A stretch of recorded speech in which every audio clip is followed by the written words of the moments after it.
Bueno, pues buenas tardes. Empezamos ya la clase en forma. Empezamos también la transmisión, bueno, el video de la clase para quien sigue la clase en línea, ¿no? Qué chido también la gente que la ha seguido, ¿no? Ya hay 2, 3 personas siguiéndola que se han inscrito, que han estado mandando sus preguntas y cosas así por los canales que permite la red 2.0. Y pues qué chido, ¿no? Que está funcionando también ese medio. Como notarán, a la gente que está de aquel lado de esta alucinación colectiva que es el ciberespacio, estamos en otro espacio, ¿no? En virtud de que la clase se estaba llenando mucho, pues hubo un cambio de salón. Entonces estamos ahora en el 209 de la Facultad de Filosofía y Letras, por si alguien se anima algún día a venir o quiere, bueno, lo que sea, ¿no? Está ahora acá la clase. Empezamos un poco tarde para dar chance de que se asumiera el cambio, ¿no? Que quien llegara al salón viejo pues tuviera chance de llegar para acá y quien estuviera de la otra clase se diera cuenta que pues no era la clase o que se había cambiado de salón, ¿no? Entonces empezamos tarde, ¿no? Y vamos a empezar un poco más tarde también porque no es igual lo ideal ni nada, pero pasó algo un poco grave el día de hoy que quería, pues bueno, que constara, ¿no? En la clase y aprovechar para hacer una dedicatoria, ¿no? El día de hoy tenía que llevarse a cabo la audiencia en que debían dictarle auto ya deseamos de libertad a Miguel Peralta. Miguel Peralta es un preso político indígena del pueblo de Oxochitlán de Flores Magón en Oaxaca. Él está preso hace ya un par de años, acusado por el gobierno antes del PRD y ahora de Morena de un homicidio que ocurrió en manos de la policía, ¿no? O sea, realmente este tipo que acusan de haber asesinado fue entregado con vida a la policía y fue luego que apareció muerto, pero bueno, a Miguel lo acusan junto con otros miembros de la Asamblea Comunitaria del Oxochitlán, lo acusan de haber matado a este tipo. Y pues lo sentenciaron a 50 años, ¿no? El tema fue que en la primera sentencia ni siquiera se dignaron a permitirle estar en el tribunal, ¿no? Para escuchar esta sentencia, y todas estas irregularidades se acumularon para forzar al gobierno a tener que reponer el proceso, ¿no? Y ahora en la reposición del proceso, que debía sentenciar hoy, resulta que no había patrullas para transportar a Miguel, y entonces la policía se escudó en esto para volver a posponer la audiencia en Juchitán, ¿no? Y con ello, pues, mantener a Miguel preso otro rato, ¿no? Entonces, pues, quería yo de todo corazón dedicarle el esfuerzo colectivo de esta clase a Miguel, ¿no?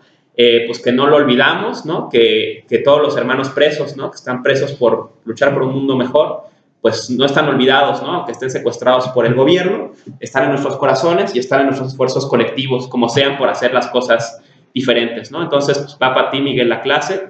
Ojalá que ya no se posponga mucho la audiencia que esperas y pues que, como todos esperamos, se dé pues ya por fin el auto de libertad y vuelvas a tu pueblo, vuelvas a tu casa, con tu pareja, con tu familia, ¿no? Y con todos tus hermanos de la Asamblea Comunitaria y todos los de otros espacios que también estamos siguiendo tu caso, ¿no? Y pues sumado, ¿no? Un reproche evidente al gobierno de la 4T que te mantiene preso, ¿no? En fin, con esta dedicatoria empezamos ya la clase, ¿no? La clase pasada nos quedamos hablando de cómo en la modernidad se transforma el concepto de substancia o la estrategia de buscar la substancia que había planteado Aristóteles en Metafísica se va a transformar ahora en la búsqueda de la subjetividad, ¿no?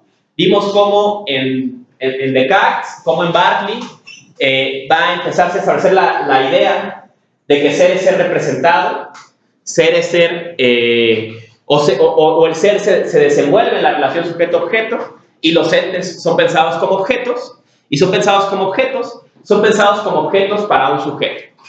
Y con ello entonces, el ente preeminente sería el ente que se posiciona como ese sujeto para el cual todo este mundo es puesto enfrente como un teatro, ¿no? Fuera el espectador del gran teatro de los objetos de la representación. Y entonces pues, es el fundamento, es el ente que es primeramente que es más y que es fundamento de todos los demás, ¿no?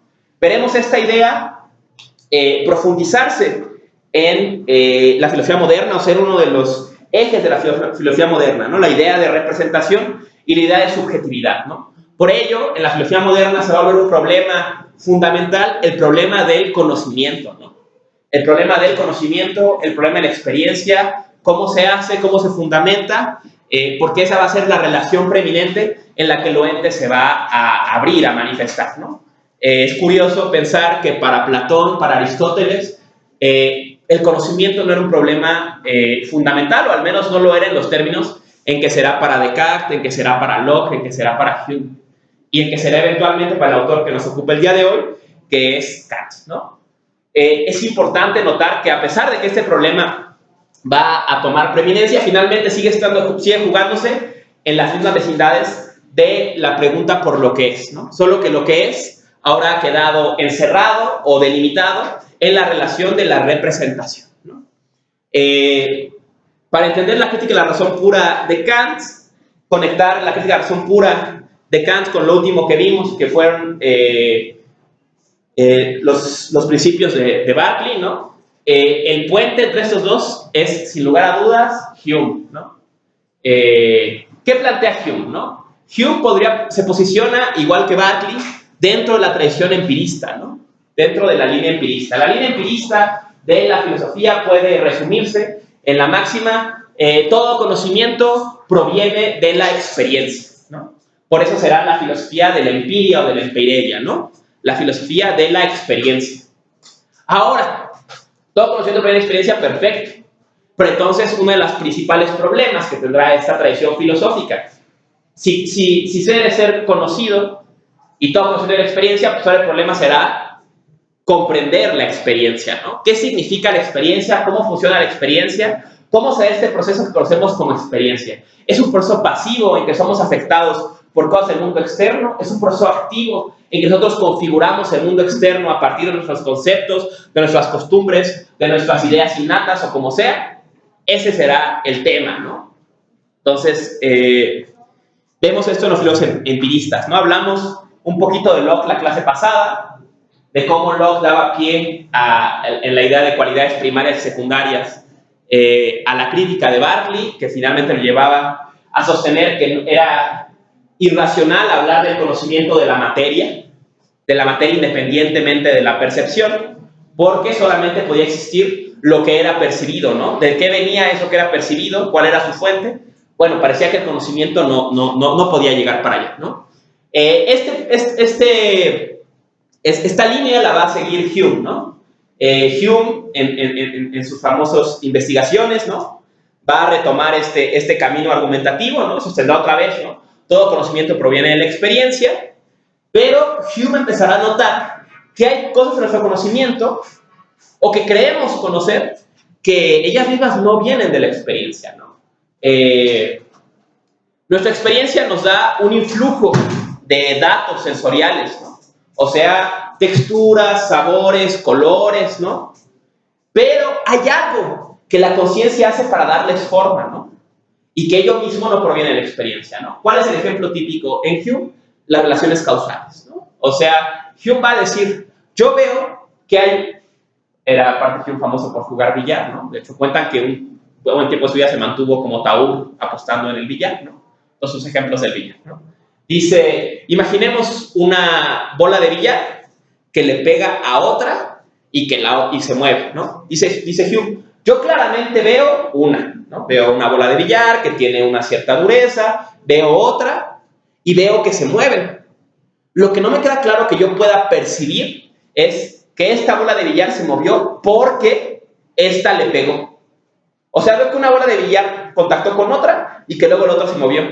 Pero no puedo ver que esta bola se movió porque esta otra le pegó. El por qué es lo que no veo. Dice Hume, no veo cómo lo pudiera percibir. ¿Cómo pudiera eso venir de la experiencia? Y en el fondo, lo que piensa Hume, lo que no estamos percibiendo ahí es la relación necesaria entre causa y efecto. Dice Hume, ¿dónde vi yo que si una bola de billar le pega a otra, la otra se mueve? Al 6 Al salón 6 del piso 7 de la Torre de Humanidades. ¿Al 6? Del piso 7 de la Torre de Humanidades. Ok, gracias. Vale. Entonces se da este problema, ¿no? O sea, Hume dice, no hay forma de que yo vea esta relación causal, ¿no? Y si no la veo, si no la percibo, ¿cómo la conozco? Como sé que si una bola de billar le pega a otra, la otra se tiene que mover. ¿Cómo es que lo sé? ¿No? Dice Hume, no veo cómo. No veo cómo pudiera yo saber eso, ¿no? ¿Por qué no esperar que la próxima vez que una bola de billar le pegue a otra, se queden inmóviles? ¿No? O sea, ¿cómo tendría yo ese conocimiento, ¿no? Y entonces Hume llegará a decir, no, ese conocimiento en realidad no es tal. Es el resultado de la costumbre. En virtud de que yo he percibido 700,000 veces que una bola de billar le pega a otra, esta otra se mueve, yo espero que eso pase. Yo creo una costumbre de pensar que eso va a pasar. Dice Hume, espero al acompañante habitual, ¿no? O sea, sé que si veo que pasa A, he visto muchas veces que si pasa A, pasa B. Entonces, cuando pasa A, yo espero que pase B. Entonces, Hume dice, eso yo no lo sé en sentido racional. Eso yo lo espero. Me lo imagino, en cualquier caso. Pero no es que pase, ¿no?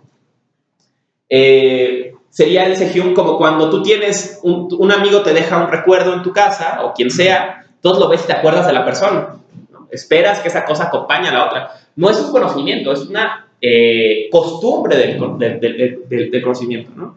Y aquí vamos a ver un eslabón que va a configurar fuertemente la estrategia de Kant, ¿no? Que es, todo conocimiento proviene de la experiencia, pero hay cosas en él que no vienen de la experiencia, sino que de algún modo nuestra forma de hacer esa experiencia se las agrega. Claro, para Hume no van a ser estructuras trascendentales del entendimiento, van a ser costumbres humanas adquiridas con el tiempo históricamente y que podrían ser de una forma u otra. Pero ya vamos a ver que reconoce Hume que si bien todo conocimiento depende de la experiencia, hay algo que nosotros le agregamos. Hay un extra que nosotros le damos, ¿no?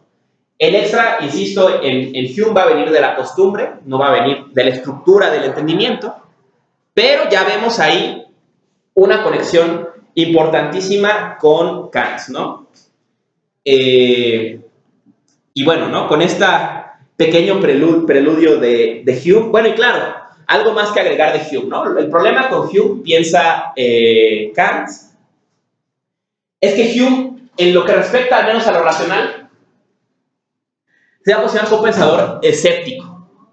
Esto es, no va a construir un nuevo fundamento para conocimientos tan importantes como la causalidad, solamente dirá que la verdad es que no lo sabemos, que creemos que tenemos razones buenas para creer eso, pero racionalmente no lo sabemos.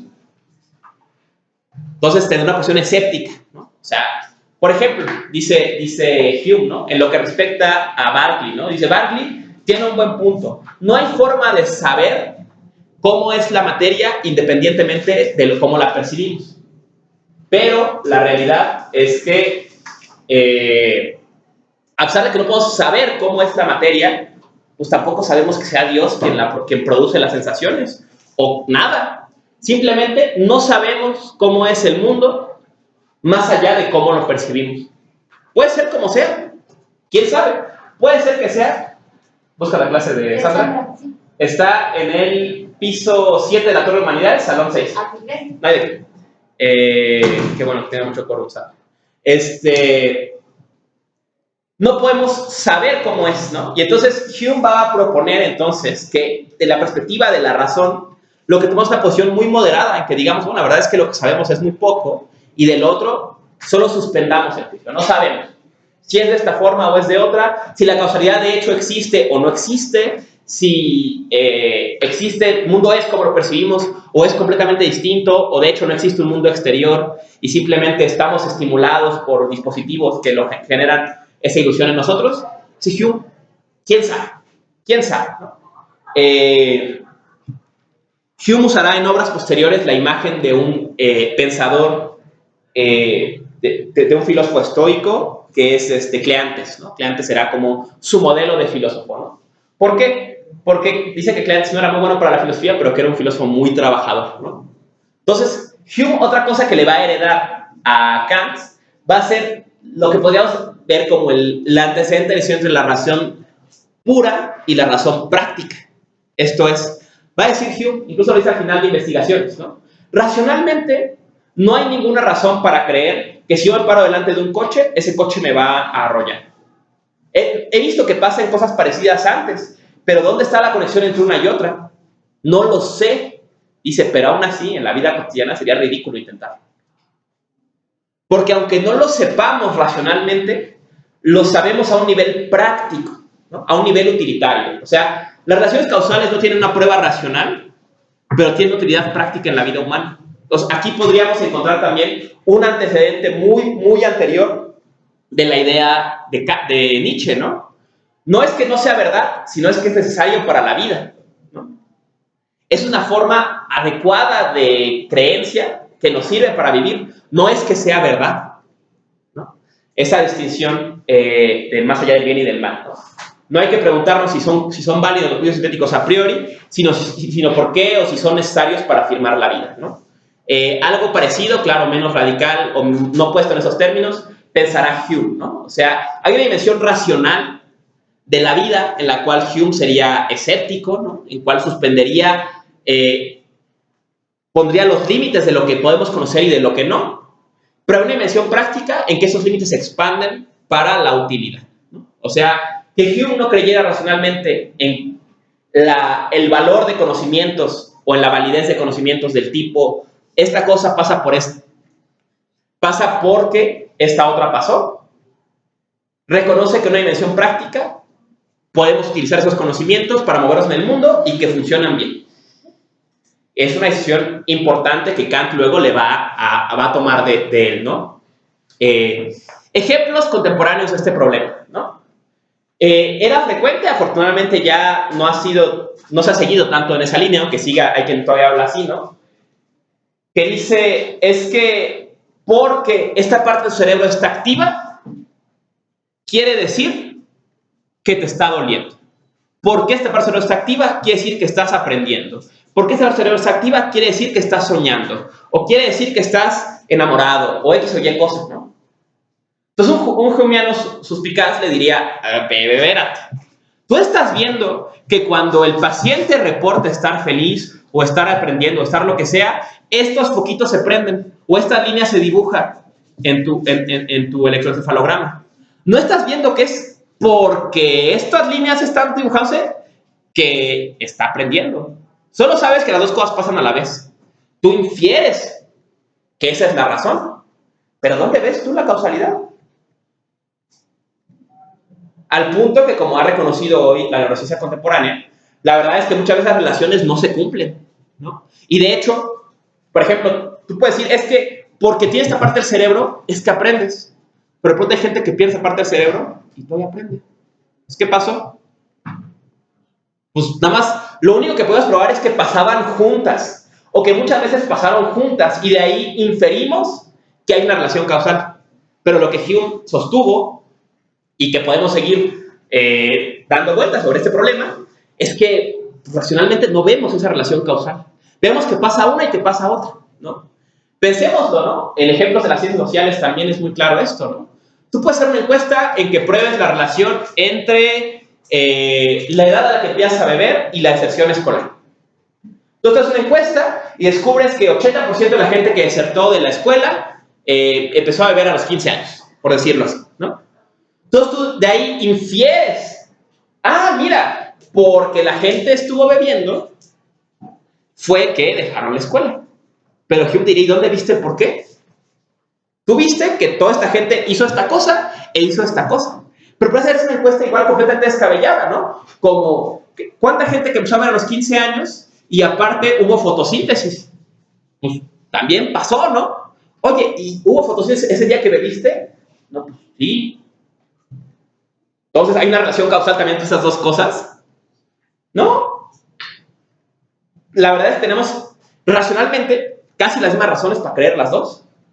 Piensa aquí, claro, irracionalmente en la dimensión de la imaginación, en la dimensión del uso práctico, tenemos otras razones, ¿no? Otras razones prácticas para usar estos conocimientos, pero la realidad es que racionalmente están igualmente justificados, ¿no? Esto lo vemos como, insisto, un pequeño antecedente en Hume, ¿no? Y que nos lleva ya, porque va a ser una labor larga, ¿no?,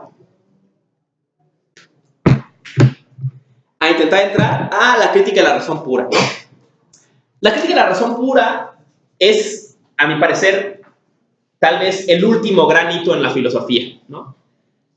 Seas de la tendencia que seas, filosófica, adherencia, lo que sea, la última gran obra tal vez que unió a toda la filosofía fue esta. Hoy por hoy, si tú eres filósofo y no conoces a Kant, pues no eres filósofo, ¿no? O sea, prácticamente. Si hubiera que preguntarle algo a cualquier filósofo, fuera hermeneuta, fuera filósofo político, fuera filósofo de las matemáticas, filósofo de la ciencia, filósofo de la mente, de ética, de estética, de lo que sea, seguramente te podría explicar una cosa o dos de este libro, ¿no? Ejemplo bobo de esto que muestra también el funcionamiento de las instituciones, ¿no? Para entrar a los posgrados en la UNAM, por ejemplo, en filosofía, se les ocurrió que era buena idea hacer un examen para probar que entendías filosofía, ¿no? No probar tus conocimientos de filosofía, sino tu capacidad de entender. La idea es que esta prueba se hace para la gente que no viene de filosofía, pues que pruebe que puede entenderle a los textos, ¿no? Y entonces habrá un problema. ¿Qué textos sirven para probar que sabes entenderle a la filosofía? ¿No? Habrá unos que, bueno, será muy complejo, ¿no? O sea, es justo que si tú eres, no sé, hermeneuta, tu prueba sea un texto de filosofía de las matemáticas. Tal vez no. Entonces, lo mejor que pudieron hacer fue decir, ok, ¿cuáles son los básicos? Los que de veras todo el mundo tiene que entender. Y eran Platón, Aristóteles, en algunas veces Descartes, y Kant, ¿no? Tienes que entenderle a estos. Venga, si no tienes a estos, estás en problemas, ¿no? Claro, ha habido veces que se han escapado otros, ¿no? Cuando yo entré a la maestría estaba Hegel también, ¿no? La autoconciencia en Hegel, y fue un problema, ¿no? No sé si alguien que le tocó eso entró, ¿no?, a la maestría esa vez. Pero es curioso, ¿no?, que Kant fuera este hito, o sea, o haya sido este hito en la filosofía, ¿no? Y sobre todo las tres críticas, y tal vez en particular esta, la crítica de la razón pura, sea el lugar donde toda la filosofía regresa, ¿no?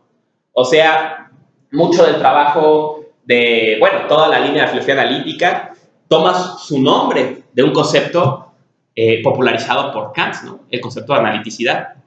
Y a la vez, toda la tradición, o sea, Heidegger escribe Kant y el problema de la metafísica, todo el concepto de genealogía dice Foucault que mucha estrategia filosófica viene de qué es la ilustración de Kant, ¿no? En fin, ¿no? Todos los filósofos parece que regresan, de vengan donde vengan, a este libro de Kant, ¿no? Y eso también me parece que ha dificultado cómo leerlo, ¿no? Porque puede leerse de todas estas perspectivas, ¿no? O sea, y según desde cómo se lea, pues, o desde dónde vienes, viene de cómo lo lees, ¿no? Y esto... normalmente, ¿no?, me parece, al menos en mi experiencia en la facultad, cuando se lee la crítica de la razón pura, suele leerse en términos epistémicos, ¿no? A veces tal vez en términos del problema del lenguaje, pero siempre es el problema del conocimiento, ¿no? Pareciera que el tema en el libro de Kant es cómo se construye el conocimiento, ¿no? Y entonces la discusión de Kant tendría que ver con esto, ¿no? Tiene sentido, ¿no? La tradición que tal vez más tomó de... Y también eso determina qué partes del libro se leen, ¿no? ¿Qué se lee normalmente, no? Las dos introducciones, ¿no? Cuando les dejan su tarea, lean las introducciones. ¿Por qué? Porque las introducciones va a explicar qué es a priori, qué es a posteriori, qué es analítico y qué es sintético. Y tiene sentido que si una tradición filosófica completa se desarrolló a partir de estas distinciones, que sea ahí a donde quieran regresar, ¿no? Pero, por ejemplo, a veces no suelen dejarse leer los prólogos. ¿Por qué no? O sea, ¿qué cosas están en los prólogos? O la dialéctica, ¿no? El ideal de la razón. ¿Por qué esa parte no? ¿Qué hay en esas partes que Y bueno, otras partes que otros especialistas han abordado, ¿no? Y según sus intereses parece que es lo que buscan en el libro, ¿no? Entonces, el punto de esta clase es no volver sobre la lectura epistémica de la crítica de la razón pura, sino intentar una lectura desde la metafísica, ¿no? Finalmente, no hay que olvidar que el problema de la crítica de la razón pura es el problema de la metafísica, ¿no? Veremos más claro esto, ¿no? Pero Kant explica claramente desde el prólogo que el problema que él le ocupa en este libro es probar si es posible que la metafísica sea ciencia. En otros términos, si es posible que la metafísica genere conocimientos. Y si lo hiciera, ¿de qué tipo son? Y si no puede, ¿por qué intentarlo? Entonces, ese es el problema de Kant. Entonces, el problema de Kant es un problema de metafísica. El problema del conocimiento es subsidiario a ese problema, ¿no? Al problema de la posibilidad de la metafísica.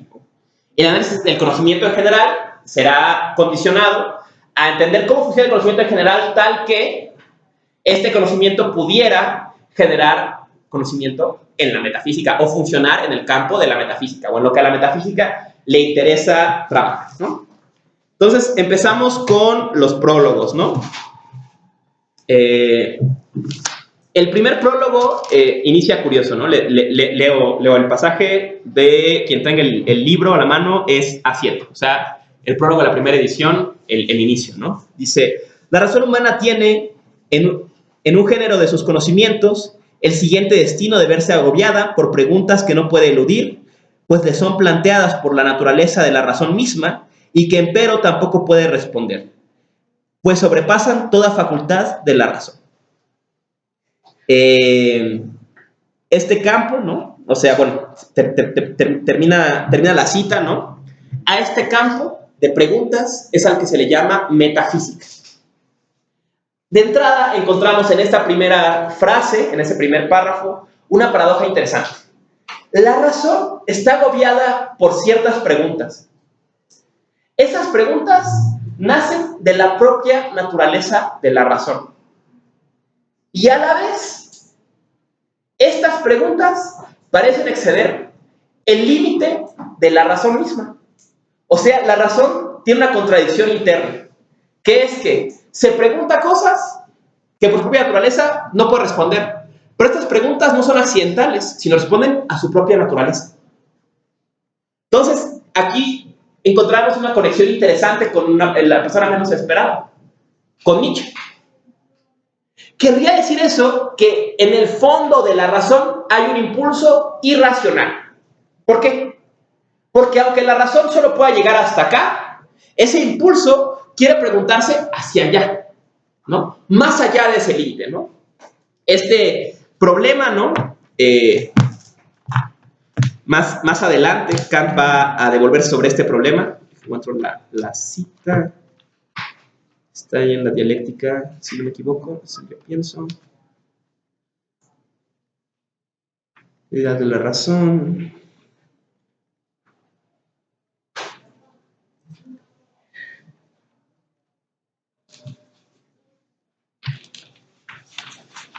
Bueno, para no perder mucho tiempo, ¿no? Kant usará una imagen para representar este problema y es la imagen de la isla, ¿no? Dirá Kant, la razón tiene una isla en la que funciona, la isla de la experiencia, y ahí puede operar perfectamente. Pero en la razón misma hay un impulso a aventarse a los mares insondables de la metafísica. El problema es que en estos mares, siempre que se lanza, naufraga. Entonces piensen esta analogía, ¿no? Lo que implica esta analogía. La razón tiene un campo que funciona perfectamente, pero no quiere ese campo. Quiere lo que está más allá. ¿Por qué? ¿Qué lleva a la razón a querer lo que está más allá? Y eso es algo curioso. Kant suele ser visto como el gran pensador de la razón y el gran pensador de la estructura.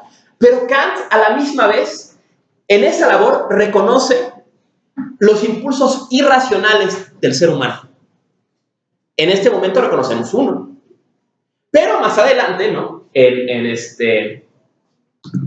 textos como La Paz Perpetua, va a reconocer otro, ¿no? Que es el mal radical, pero bueno, ese es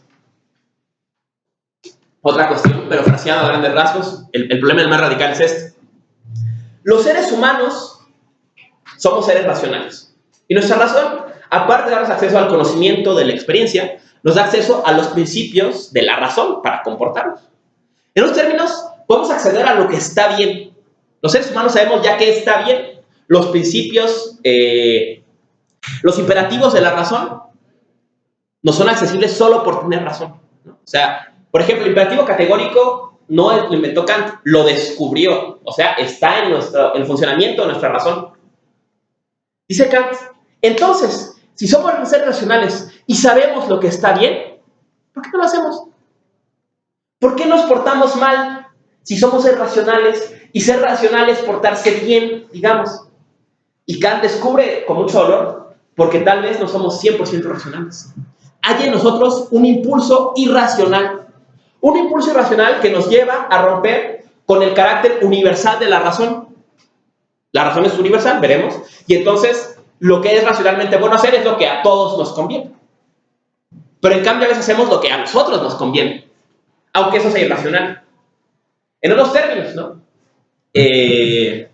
Yéndonos más adelante, este es un ejemplo que Paulette Dietrich solía dar y que yo creo que ilustra muy bien este problema, ¿no? Ella decía, piensen en la fila.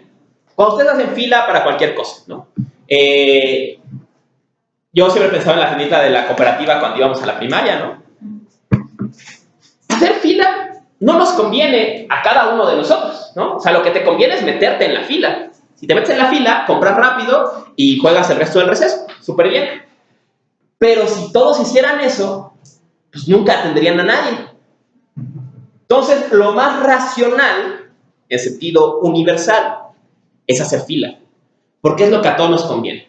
Pensando en términos de imperativo categórico, si todo el mundo, si todo el mundo se metiera en la fila, si fuera regla que todos se metieran en la fila, pues no funcionaría esto. Entonces, lo más racional es no meterse en la fila y respetar la fila. Dice Kant, entonces, ¿por qué a veces sí nos metemos en la fila? Dice, porque hay un principio irracional en nosotros. Y ese principio irracional nos lleva a autoafirmarnos como absolutos. Como que lo que más importa es que yo llegue hasta adelante y no todos los demás. Autoafirmarnos por encima de la necesidad de todos. O del principio universal de la razón de actúa de tal forma que tu conducta pueda ser un principio universal, ¿no? Entonces, y ese principio irracional en nosotros, ese principio individualista, ¿no? Afirmarnos como absolutos, sería la fuente del mal. Y dirá años después Tanabe, ¿no? Eso quiere decir que los seres humanos no somos malos. Creo que lo dice, no recuerdo si Kant lo dice también, pero Tanabe lo va a volver sobre este concepto, ¿no? Dice, solo quiere decir que nosotros seamos malos. Quiere decir que nosotros somos el mal. No es que hagamos cosas malas, es que el mal existe por ese principio irracional en nosotros. Somos la fuente del mal. ¿Y cuál es la fuente del mal? Pensará Tanabe, nuestro ego. La idea de que yo, por encima de todos, yo, ¿no? Sería, en la obra de Tanabe, más radical. Pero bueno, eso tenemos a Tanabe el siguiente semestre. Pero solo quería notar, ¿no? Cómo Kant, en esta inmensa labor racional que hace, lo que reconoce a la misma vez es la irracionalidad. Los impulsos irracionales del ser humano, ¿no? Y como dirá Nietzsche después, ¿no? El problema de la filosofía que él quiere poner sobre la mesa, más allá del bien y del mal, no son los motivos racionales, sino los irracionales. No son los motivos conscientes, sino los inconscientes. No es la pregunta si esto, otra vez, ¿no? Si esto es verdad, sino por qué necesito creer que esto es verdad, ¿no? No por los impulsos, no por la fuerza de la razón, sino por la fuerza del impulso irracional que está detrás o que se manifiesta en su expresión más sublime, o entre comillas sublime, como razón y como estoy interesado de saber. Y ese impulso será justamente, o esos impulsos, o esta guerra de impulsos, es lo que Nietzsche va a llamar voluntad de poder. Pero bueno, cuando veamos a Nietzsche. Pero el punto es interesante es esto, ¿no? Notar cómo entre autores tan disímiles en apariencia hay una conexión tan profunda, ¿no? Como tanto Kant como Nietzsche serán pensadores que reconocerán móviles irracionales en la razón. motivaciones inconscientes, podríamos decir, en la acción de la razón, ¿no? ¿Por qué queremos saber cosas que escapan al límite de la razón? Así funciona la razón. La propia naturaleza de la razón la impulsa a buscar estas cosas, aunque nunca las pueda alcanzar, ¿no? Y ese será el problema al que Kant se va a enfrentar, ¿no? Y el campo, obviamente, de estos saberes, ¿no? Sobra reiterar, es la metafísica, ¿no? Kant va a caracterizar la metafísica de una forma muy curiosa. Dice, la metafísica es, o la metafísica está compuesta por los conocimientos que están más allá del campo de toda experiencia posible. O sea, no solamente de la experiencia actual, sino de toda experiencia posible. Y con ello,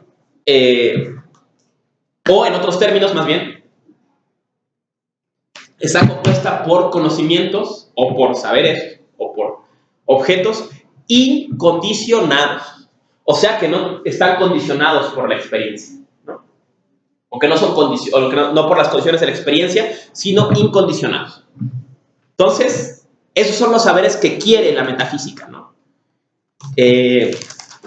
Seguirá Kant, ¿no? Dice, el problema con la metafísica es que en este intento, o movido por este impulso irracional de la razón a buscar lo que está más allá de sus límites, tenderá a funcionar primero de forma dogmática.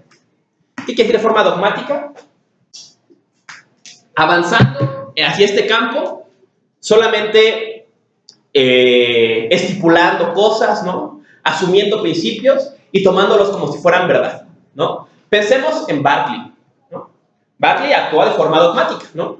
¿Cómo va más allá de los límites de la experiencia en su caso? Porque cree en Dios, ¿no? Él sí sabe qué hay más allá de la experiencia. Dios que la produce. Él tiene que avanzar con herramientas que están más allá de los límites del conocimiento para poder ir más allá de la experiencia y de la experiencia posible, ¿no? Entonces dice, hay un funcionamiento dogmático, y aquí va a ser Kant una analogía muy interesante, ¿no? En el primer prólogo, entre la operación de la razón en este campo y la política, ¿no? Entonces, primero la razón tiene una acción despótica, o sea, impone sus leyes sin darles ninguna justificación. Esa es la labor dogmática, o la época dogmática, o el funcionamiento dogmático. Pero dice, pronto, este funcionamiento que lleva a muchas contiendas, les termina resultando en anarquía. Y en el contexto de la anarquía, quienes van a tener éxito van a ser justamente unos nómadas que no quieren cultivar ningún suelo, los escépticos. ¿Quién está aquí? Hume. Buena medida. O sea, en vez de imponer principios despóticamente, que ninguno puede ser probado, este es tan bueno como este, porque los dos son impuestos, ¿no? Va a llegar una gente que no va a querer esos principios. Y en vez de avanzar hacia allá, no va a querer, en vez de querer avanzar hacia allá, simplemente va a limitar la razón y va a decir, no, para allá, quién sabe. Para allá no hay forma de saber de qué se trata, ¿no? Claro, en este caso no está, vamos a usar a Hume como ejemplo, pero está pensando tal vez incluso más atrás, ¿no? Luego dice, vendrán otra vez de pensadores que serán los fisiólogos. Los fisiólogos van a pensar que justifican el conocimiento, es una paradoja interesante de la filosofía de esta época. Creen que justifican el conocimiento explicando el conocimiento. Pensemos en Hume y en el famoso método, en Locke y en el famoso método histórico de Locke, ¿no? No es lo mismo, y este es un ejemplo de una profesora que se llama María Teresa Muñoz, que da filosofía del lenguaje todavía, muy buena profesora, y ese ejemplo es genial, ¿no? Dice ella, ¿cuál es la diferencia entre explicar y justificar? La diferencia es la siguiente. Si tú llegas súper pedo a tu casa, y tu mamá o tu pareja o con quien sea que vivas dice, güey, ¿qué pedo? ¿Cómo puedes llegar así a la casa? Dice, a ver, mira, lo que pasó fue esto. Era viernes. Y entonces nos salimos de la facultad y fuimos al Superama, cuando todavía estaba el Superama, ahora al Walmart, ¿no? Y había una promoción de Four Locos. Y los Four Locos estaban a 3x2. Y el peor es que los Four Locos te ponen muy mal. Pero la bronca fue entonces que llegó Juanito, que es foráneo y que le acababan de pagar. Y entonces, compró un chingo y nos empezamos a tomar, ¿no? Todos tomamos y ya me iba a ir y todo estaba bien. Y entonces llegó no sé quién y me dijo, güey, vamos a mi casa, sacó un mezcal que traía de Oaxaca, porque viene de Oaxaca, y entonces empezamos a empedar más, y ya me iba a ir, pero entonces cualquier persona aquí te puede decir, perfecto, güey, me explicaste cómo te empedaste, entiendo cómo fue que te empedaste, no me justificas por qué lo hiciste. Ese no, el pedo no es cómo lo hiciste, ¿no? Ese también es un buen chiste, ¿no? ¿Cómo pudiste ser infiel? Bueno, ¿quieres que te explique cómo? O sea, ¿cómo te voy a explicar? Justificarlo es lo que no puedo, ¿no? O sea, pero mira, es que primero fue así y asado, ¿no? O sea, entonces esa hace una diferencia de los fisiólogos, ¿no? Que van a intentar explicar la formación del conocimiento pensando que sin más así lo logran justificar, ¿no? Pero habrá que reconocer aquí esta distancia entre explicar y justificar, ¿no? Dice Kant, bueno, finalmente parece que con tanto pleito terminamos en la indiferencia, ¿no? O sea, ya, pues, no vamos a ver nunca eso. Olvídate de esos problemas, ¿no? Pero dice Kant, el problema es que no podemos mantenernos ahí. ¿Por qué? Porque la razón tiene un impulso a seguir sobre estas preguntas. Entonces, por más que yo quiera hacer como que no me importan, me importan. Y Kant propondrá la última estrategia, o la estrategia que él va a poner sobre la mesa, que es la del tribunal de la razón, que será la crítica de la razón pura. Dirá Kant, en vez de preguntarnos cómo se genera el conocimiento, en vez de estipular conocimientos, en vez de solo ponernos en duda, vamos a preguntarnos cómo funciona la razón. Vamos a criticar sus contenidos, vamos a desmenuzarlos, y en este desmenuzarlos intentar entender si hay algún lugar en que esa razón pudiera tener conocimientos del tipo de los que queremos. Esto es, conocimientos incondicionados, conocimientos de lo que está más allá de toda experiencia posible, conocimientos metafísicos. Y dice la crítica de la razón pura, y si no puede, por lo menos ya de una vez por todas nos va a decir, dejen de hacerse bolas, nunca van a llegar a ningún lado, y pues ya a ver qué hacemos con nuestra vida después de eso, ¿no? Es importante notar esto, ¿no? El conocimiento de la metafísica es un conocimiento que es dependiente de toda experiencia posible, no solo experiencia actual. Veremos, esta distinción inmediatamente va a truncar el camino, ¿no? Entonces, este conocimiento tendrá que ser anterior a la experiencia, ¿no? Y aquí por primera vez va a popularizar el famosísimo concepto para la filosofía de que tendrá que ser un conocimiento a priori, anterior a la experiencia. Ya en la introducción va a explicar más a detalle qué significa a priori, ¿no? ¿Qué significa anterior a la experiencia, ¿no?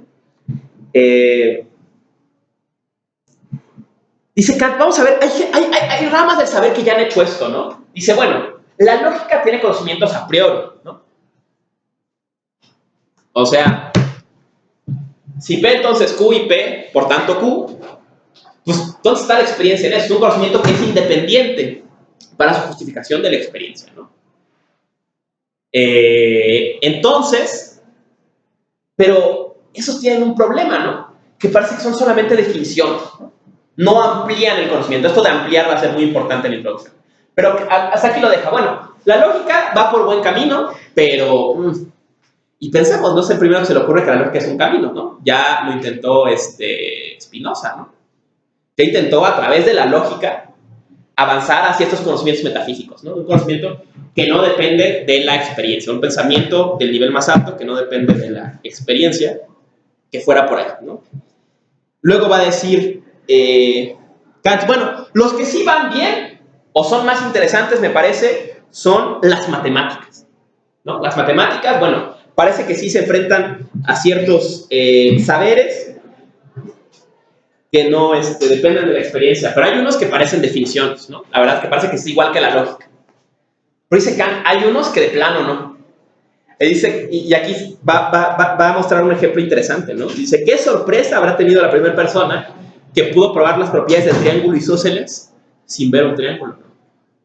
Aquí estamos hablando aquí en la geometría analítica. ¿Cómo pudo ser, o cómo es posible que expliquemos las condiciones de una cosa tangible, como puede ser un triángulo, solamente a través de la razón? O simple querer decir, es que esto mide ese lado porque ya lo medí, o tiene esta propiedad, o este ángulo es así porque ya lo vi, sino simplemente lo podemos inferir. Dice, ahí hay conocimiento a priori e interesante, porque cuando tú empiezas a hacer y cualquiera que pasó o reprobó geometría analítica en la prepa, lo recordará, ¿no? Tú ves la fórmula o te ponen los datos y tú en eso no ves el resultado. Tienes que hacer un proceso y nada más a la vez no te sale, ¿no? Entonces es un esfuerzo en que descubres cosas nuevas sin necesidad de dibujar el triángulo, de medirlo, de lo que sea, ¿no? Entonces ahí Kant dice, por ahí debe ir la cosa, ¿no?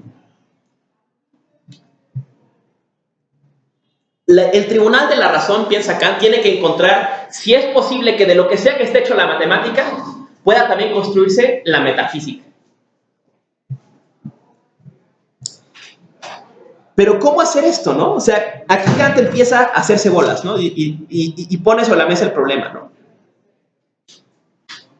¿Cómo es posible, dice en la página, en el A17 del primer prólogo, ¿no? Dice, ¿qué y cuánto pueden conocer el entendimiento y la razón despojados de la experiencia? ¿Cómo es posible que la razón haga esto, no? Entonces Kant se empieza a atormentar con esto, ¿no? Es claro que lo hacen. Ahí está la geometría. La geometría lo hace, ¿no? Queremos de ese. ¿Cómo funciona ese conocimiento? ¿De qué está hecho? Y aquí viene el infame pasaje de B6, ¿no? No, de B16, ¿no? Hasta ahora se ha supuesto que todo nuestro conocimiento debía regirse por los objetos, pero todos los intentos de establecer mediante conceptos algo a priori sobre ellos, con lo que ensancharía nuestro conocimiento, quedaban anulados por esta suposición. Si todo conocimiento viene de experiencia, ¿qué tipo de conocimiento tiene la geometría analítica? De ningún tipo, ¿no? Ese conocimiento no viene de la experiencia, viene de la pura razón. Ensáyese por eso una vez, si acaso no avanzamos mejor en los asuntos de la metafísica, si suponemos que los objetos deben regirse por nuestro conocimiento, lo que ya concuerda mejor con la buscada posibilidad de un conocimiento de ellos a priori que haya de establecer algo acerca de los objetos antes de que sean dados. Ocurre aquí lo mismo que con los primeros pensamientos de Copérnico. Este pasaje infame, ¿no? Ha sido analizado hasta el cansancio, y ese pasaje del llamado giro copernicano, ¿no? Este es el giro copernicano de Kant. Cuando les pregunten, en donde sea, porque es típica pregunta de examen, cuando hacen examen de algo, ¿no? ¿Qué es el giro copernicano de Kant? El giro copernicano de Kant es la idea de decir, igual que cuando Copérnico no podía explicar los movimientos del Sol y de la Luna pensando que ellos se movían y que la Tierra estaba inmóvil, y entonces propuso un giro en que decía, no, a lo mejor es la Tierra la que se mueve y ellos no se mueven en el mismo sentido, y por eso se dan esos movimientos. Igual haremos nosotros en la epistemología. Esto es, si hasta ahora hemos supuesto que todo conocimiento es dado por la experiencia, o es provocado por la experiencia, en otros términos, que en la experiencia el sujeto es pasivo y es afectado por los objetos que producen en el conocimiento, pensemos ahora al revés, que de hecho es el sujeto el que a través de sus capacidades de entendimiento capta o ordena sus percepciones, y así podremos entender cómo es posible que haya conocimientos que no vengan o que sepamos algo de las cosas antes de experimentarlas o independientemente de cómo las experimentamos, ¿no? Entonces, digamos, el giro copernicano en otros términos es un giro que va a decir, tal vez no es que la subjetividad esté inmóvil frente a los objetos que causan en ella experiencias, sino que la subjetividad aporta algo a ellos y a través de eso es que las percibe, y de ahí es que viene la posibilidad de explicar ahora no el movimiento de los astros, sino la posibilidad de el conocimiento independiente de la experiencia, o en términos de la crítica de la razón pura, los juicios sintéticos a priori, ¿no? Ese es el giro copernicano. Aquí está.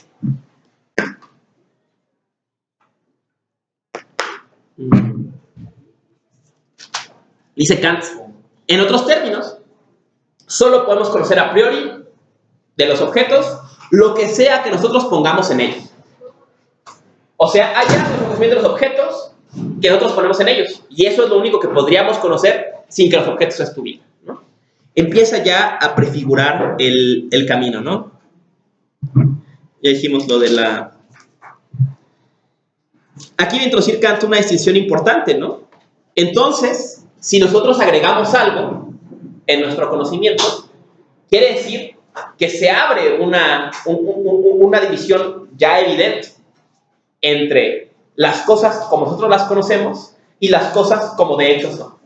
a despecho de lo que pasaba con pensadores como Hume, ya no es que no puedo decir, no sabemos cómo es el mundo, independientemente de cómo lo percibimos. Ya podemos decir categóricamente, seguro no es como yo lo percibo. ¿Por qué? Porque como yo lo percibo, no es nada más el influjo del mundo, sino es el influjo del mundo más algunas cosas que yo agrego. Entonces, esas cosas que yo agrego no están ahí independientemente de mí. Entonces, ya puedo inferir que seguro es diferente. Y esto abrió el gran problema para toda la tradición que leyó a Kant, ¿no? ¿Cómo? O sea, ya no solamente es que yo dude que el mundo sea de hecho como yo lo perciba, ya estoy seguro que no es como yo lo percibo, porque noto que hay cosas en el mundo que yo agrego y que no existen en el mundo independientemente de cómo lo percibo yo. Y veremos ahora que son cosas muy delicadas. Con eso terminaremos la clase de hoy, ¿no? Con estas, ¿qué pasa si al mundo le quitamos estos componentes tan delicados que nosotros agregamos, ¿no? Otra distinción importante que va a hacer Kant en el segundo prólogo. Bueno, ok. Habrá que distinguir lo que podemos conocer de lo que podemos pensar. O sea, podemos pensar todo lo que queramos. Todo pensamiento, va a decir Kant también, sí sigue dependiendo, aunque es independientemente de la experiencia. Pero podemos pensar lo que queramos, sin límites. Yo puedo pensar en Dios, y puedo pensar en el alma, y puedo pensar en la libertad humana, y puedo pensar que todo en este mundo pasa por algo, que me voy a ir al cielo cuando muera. ¿Lo puedo pensar? Claro que lo puedo pensar. Lo puedo saber. Y aquí viene otra agenda fundamental de Kant, ¿no? La famosa agenda agnóstica, ¿no? Es decir, Kant, entonces, lo que en última instancia podrá lograr la crítica de la razón pura es restringir el campo de la razón y devolverle su lugar a la fe. En los términos, si hay cosas que no puedo saber, ni en un sentido ni en otro, puedo creer lo que yo quiera. Decía el grandiosísimo comediante George Carlin, ¿no? Yo creo que cuando morimos, vamos a donde sea que creemos que vamos cuando morimos, ¿no? Dice, en lo personal, yo creo que cuando morimos vamos a un casillero en Nueva Jersey, ¿no? Entonces, es una idea curiosa, ¿no? Si no podemos saber que hay vida después de la muerte, si tú crees que hay, si tú crees que no hay, lo mismo. Tienes las mismas exactas razones para creer una cosa u otra, ¿no? Hay un capítulo de South Park en que, no creo que pasa, que dan una adopción, creo que no sé quién da una adopción, alguien da una adopción y lo llevan a una casa de agnósticos, ¿no? Entonces en la casa todos son agnósticos. Y alguien dice, gracias a Dios, dice, no sabemos si es así. Tal vez sí, pero tal vez no. Y entonces, por ejemplo, en la casa solo toman Dr. Pepper, ¿no?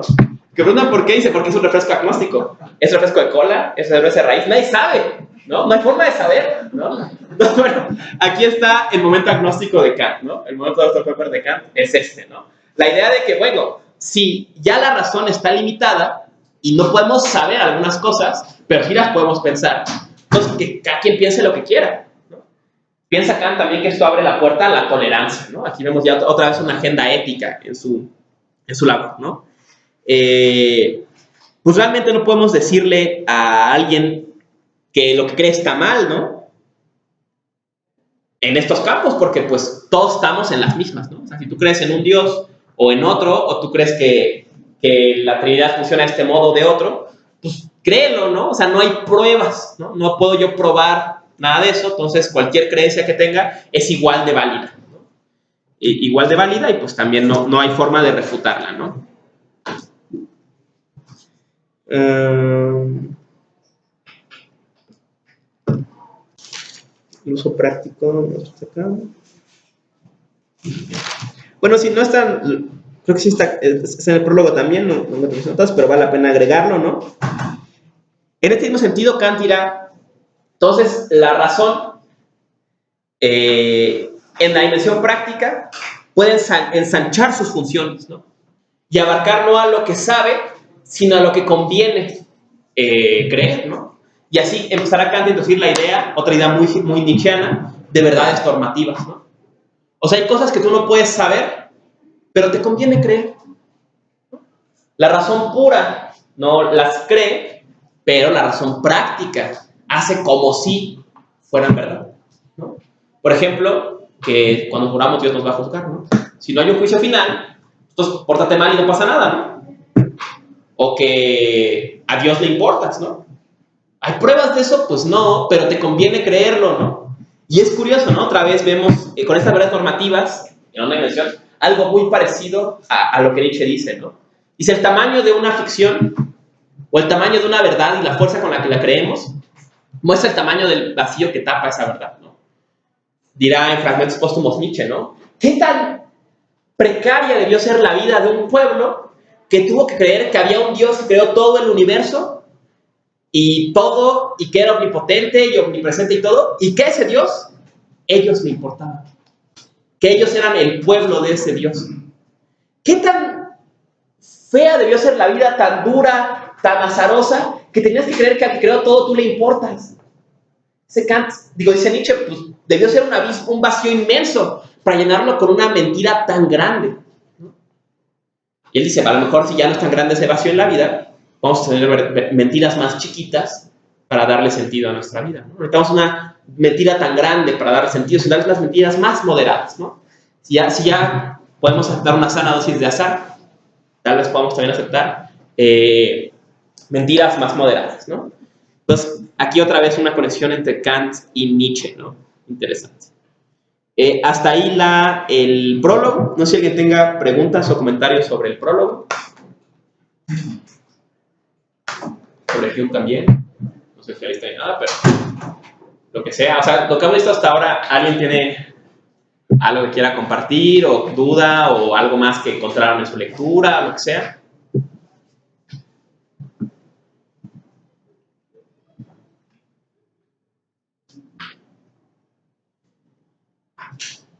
Bueno, también síganle pensando, ¿no? Con eso entramos a las introducciones, ¿no? La introducción, aquí vamos a ver, las dos introducciones son muy parecidas, vamos a ver como los mismos temas tocarse, aunque yo aquí sí creo que la segunda es mejor, ¿no? Que la segunda está más acabada que la primera, ¿no? Tal vez en los prólogos yo creo que pueden leerse los dos juntos y está muy bien. En las introducciones yo creo que sí, la segunda casi abarca todo lo que abarca la primera y que lo afina bastante mejor, ¿no? Aquí viene la genialidad de Kant. Fíjense cómo empieza la introducción, ¿no? Sería lo primero que tú leerías del libro de Kant, ¿no? No hay duda que todo nuestro conocimiento comienza por la experiencia. Pero aunque todo nuestro conocimiento comience con la experiencia, no por eso surge todo él de la experiencia. Esta frase resume el giro copernicano. Perfecto. ¿Tiene razón Hume? Sí. ¿Tiene razón Locke? Sí. Todo el conocimiento viene de la experiencia. Sí. Pero no todo lo que hay en el conocimiento viene de la experiencia. O sea, todo conocimiento empieza con la experiencia, sí. Pero si al final la crítica de la razón pura disecciona todo ese conocimiento, va a encontrar cosas que vienen de la experiencia, pero otras que no. En otros términos, no todo lo que hay en el conocimiento proviene de la experiencia, aunque todo el conocimiento empieza con la experiencia. Entonces, aquí Kant es un pensador empirista, desde la máxima todo conocimiento proviene de la experiencia, pero que va a cambiar la forma de entender la experiencia, ¿no? Los especialistas le llaman esta distinción la diferencia entre la experiencia directa y la experiencia mediada. Alguien que crea que la experiencia en sentido directo va a decir todo conocimiento proviene de la experiencia y tal cual, como lo experimentamos es, ¿no? Mientras que quien cree en la experiencia mediada va a decir no. Todo conocimiento proviene de la experiencia, pero hay algo en él o cosas en él que no las da la experiencia, sino que median la forma en que experimentamos el mundo, ¿no? Y son cosas, como ya vimos en los prólogos, que nosotros agregamos.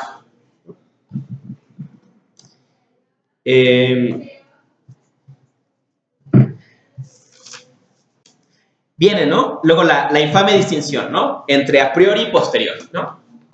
Dice, hay conocimientos, entonces, que vienen de la experiencia, que dependen de la experiencia, y otros que no. Los conocimientos que dependan de la experiencia les llamaremos a posteriori, y los que no dependan de la experiencia, a priori. Aquí hay algo importante. Que un conocimiento depende de la experiencia quiere decir que depende de la experiencia o no para su justificación. O sea, yo sé que está empezando a llover porque lo veo, ¿no? No sé si está empezando a llover, ¿no? Está muy sucio el vidrio, pero me imagino que sí. Lo escucho, ¿no? Pero yo, probablemente yo sé que si P entonces Q y P, por tanto Q, no porque lo tenga en la razón nada más. Me lo enseñaron en mi clase de lógica. O sea, depende de la experiencia cómo obtuve yo ese conocimiento. Yo sé las propiedades del triángulo isósceles, o no las sé porque no me acuerdo, porque me lo explicaron en clase. O sea, no fue independientemente de la experiencia. Alguien me dijo y me explicó en el pizarrón cómo funcionaban. Pero para su justificación no dependo de ninguna experiencia. Esa es la diferencia. Entonces, aquí es algo importante que notar, ¿no? Que un conocimiento sea a priori no quiere decir que no venga de la experiencia históricamente en nosotros, sino que para su justificación no depende de la experiencia, ¿no? Esa es la distinción. Y bastante importante por la herencia de estos conceptos, ¿no? ¿Qué diferencia hay entre lo a priori y lo a posteriori? Una de ellas es la necesidad. Los conocimientos a priori vienen asociados con ser necesarios. Podemos imaginarnos ya desde Kant por qué. Porque sin importar qué experimentamos del mundo, lo experimentamos a la luz de estos componentes que crean los conocimientos a priori. Entonces todo va a estar mediado por ellos, por eso son necesarios. Y ahí su otra propiedad también, que inmediatamente también sabemos que son universales. Por ejemplo, dice Kant, yo puedo saber que es necesario y que es universal.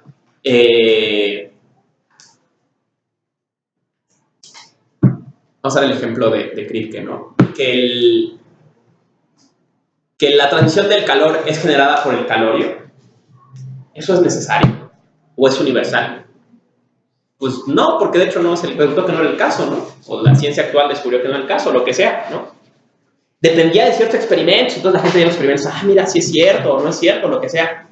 Pero en cambio, dice Kant, que yo diga que todo pasa por una causa, o por ejemplo, que a pesar de los cambios en el universo la misma cantidad de materia y de energía se conserva. ¿Eso lo experimenté? ¿Eso es contingente? No, eso es necesario, porque no depende, pensará él, vamos a ver más adelante, de cómo funciona el mundo, sino de cómo lo experimento yo. Entonces ya están las distinciones, ¿no? Dicen los lectores de la tradición analítica que aquí Kant va a crear un paquete, ¿no? En que va a decir, todo lo que es a priori es necesario y es universal. Lo que es a posteriori es contingente y depende, pues contingente en ambos casos, ¿no? Y depende de los casos individuales, ¿no? Y viene la otra distinción importante, ¿no? Estamos leyendo un poquito en desorden, pero para hacerlo más claro, ¿no? La distinción analítico-sintético. Dice Kant, hay conocimientos analíticos que la diferencia entre un conocimiento analítico y uno sintético tiene que ver con que contenga, que el sujeto contiene el predicado o no lo contiene. Por ejemplo, si yo digo si P y Q, entonces P. Es claro que en P y Q está contenido P, pero en cambio, si yo digo P, entonces P y Q, pues no es válido, no es un conocimiento que sigue. Depende de una experiencia. La diferencia entonces es, en los casos de los enunciados analíticos, el sujeto contiene al predicado, y en el caso de los enunciados sintéticos, el sujeto no contiene al predicado. Entonces, la diferencia es que los enunciados analíticos aclaran el contenido, mientras que los sintéticos amplían el conocimiento. Y aquí va a crear ese paquete, ¿no? Unos son ampliativos, otros son, otro paquete, otros son ampliativos y otros son aclaratorios, digamos, ¿no? Los enunciados de la lógica son del tipo analítico, por más que sean a priori, ¿no? O sea, analizan el significado de ciertas proposiciones y muestran lo que ya está contenido en ellas, ¿no? Por eso son universales, son necesarios, lo que sea, ¿no? Pero los enunciados de conocimiento empírico son sintéticos, evidentemente, ¿no? Si yo digo en la universidad está lloviendo, estoy agregando algo, no en la universidad no está la lluvia. Depende de que yo vea que está lloviendo o no está lloviendo, para que agregue esto, es ampliativo. Entonces dirá Kant, pero parece que hay algunos juicios sintéticos que aparte son a priori, los que tienen las dos ventajas, ¿no? Son universales, son necesarios, no se justifican en la experiencia y amplían conocimiento. ¿Cuál? El ejemplo típico de Kant, 7 más 5 es 12. No es claro que en 7 y 5 esté 12, pero tampoco yo me atrevería a decir que 7 más 5 es igual a 12 dependa de la experiencia para justificarse. El gran problema y es de aquí, de esta distinción que hace Kant, que se abre la beta de la filosofía analítica. La filosofía analítica, o la tradición de la filosofía analítica, nace en los intentos de aclarar esta distinción. ¿Qué significa que un conocimiento sea analítico? ¿Y qué tanto es ampliativo o no es ampliativo o tiene alguna utilidad para justificar el conocimiento, ¿no? El concepto de analiticidad va a ser muy importante y va a extraerse de aquí. Y una de las cosas que los filósofos van a hacerse bolas durante mucho tiempo es ¿qué significa que un sujeto contenga al predicado? ¿En qué sentido lo contiene? Y entonces su herramienta va a ser el análisis del lenguaje para ver qué contiene, ¿no? Para ver cómo se da este proceso de contención, cómo este proceso de que un sujeto contenga un predicado. Y va, digamos, va a ser esta beta que Kant va a abrir acá, va a dar mucho en qué pensar, ¿no? Entonces ya vimos, ¿no? O sea, la lógica tiene juicios a priori, sí, pero no son sintéticos. ¿La matemática tiene juicios sintéticos a priori? Sí. ¿La geometría tiene juicios sintéticos a priori? Sí, ya vimos el caso de la geometría analítica, ¿no? Ahora dice Kant, las ciencias naturales tienen, dice, no toda la ciencia natural es evidentemente sintética a priori, pero tienen algunos juicios que son sintéticos a priori y más aún son su fundamento, ¿no? Por ejemplo, toda acción tiene una reacción. Toda acción tiene una reacción, es un juicio universal, evidentemente, con pretensión de ser necesario por lo menos. No depende de la experiencia para ser justificado y amplía el conocimiento. No es claro que en el concepto de acción esté contenido reacción. Claro, aquí un analítico explicaz diría, pues tal vez sí está contenido, ¿no? Y entonces es solo una definición de qué significa acción, ¿no? Pero eso será después, ¿no? Y dice Kant, finalmente, si la metafísica es posible, tendrá que estar hecha de este tipo de juicios, de los juicios sintéticos a priori, ¿no? Y ahora preguntémonos, ¿cómo son posibles los juicios sintéticos a priori tal que pudieran posibilitar la metafísica? ¿No? O sea, ya sabemos que sí hay. Ahora hay que entender cómo es que funcionan para ver si estos juicios sintéticos a priori son posibles para la metafísica, esto es, para un conocimiento que pretende ir más allá del campo de toda experiencia posible, esto es, ser un conocimiento incondicionado. Ese va a ser el problema que ahora Kant va a poner sobre la mesa. ¿Cómo son posibles los juicios sintéticos a priori? Es lo mismo que preguntar cómo es posible la metafísica. O implica esta pregunta, ¿no? Una cosa importante a notar antes de entrar a la estética trascendental es que vamos a encontrar, volveré sobre esto, en la estética va a ser muy claro. Hay un problema en Kant, y yo me atrevería a decir, ¿no? Tal vez es una afirmación muy general, pero que aquí Kant va a marcar una tendencia para la filosofía alemana de su tiempo, que vamos a encontrar en Hegel, que vamos a encontrar en Marx, ¿no? Es la tendencia a intentar explicar estructuras. Kant, a diferencia, por ejemplo, de Schopenhauer, o no tan claramente como Schopenhauer va a problematizar esto después, ¿no? No es intentando explicar cómo funciona el espíritu humano o la conciencia de los alemanes concretos. Intenta explicar la conciencia humana en general, pero eventualmente cree que está explicando la estructura de la subjetividad, ¿no? A ver, no sé qué va a decir de plano, ¿no? Parece que todos los seres vivos funcionan así, todos los que experimentan el mundo funcionan así, ¿no? Pero no le interesa a Kant explicar la experiencia humana, sino la estructura del conocimiento. Entonces, debe explicar la estructura del entendimiento, de la razón, en general, como una estructura de la subjetividad como una estructura y no como una instancia concreta de ella, como sería la conciencia humana. ¿Logra esto Kant? No, no lo logra. Todo el tiempo vamos a ver que a Kant se le cuela reconocer que no está explicando la conciencia en general, sino que a cierto punto está explicando la humana. Y que podríamos concebir otras diferentes. ¿En qué sentido digo que esta tendencia luego otros pensadores alemanes la van a tener, ¿no? En Marx, ¿no? Marx tiene un ejemplo bueno de esto. Marx, por ejemplo, en El Capital, intenta explicar la estructura del funcionamiento de la economía capitalista. No está explicando el capitalismo en un lugar, en una época histórica, no. Él pretende que esté explicando la estructura o el funcionamiento del sistema económico capitalista, ¿no? Y que tenía pretensiones de universalidad de esta explicación. Pero hay un episodio interesante en la vida de Marx.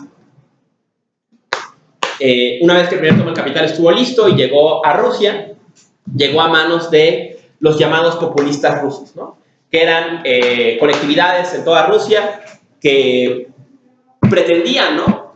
Combatir la tiranía del zarismo y a la vez construir una nueva forma de organización social basada en las estructuras tradicionales, arcaicas, de los pueblos eslavos, ¿no? Básicamente basadas en organizaciones autónomas de comunidades campesinas pequeñas, ¿no? Federadas entre ellas. Entonces llega el libro a Rusia, ¿no? Y una joven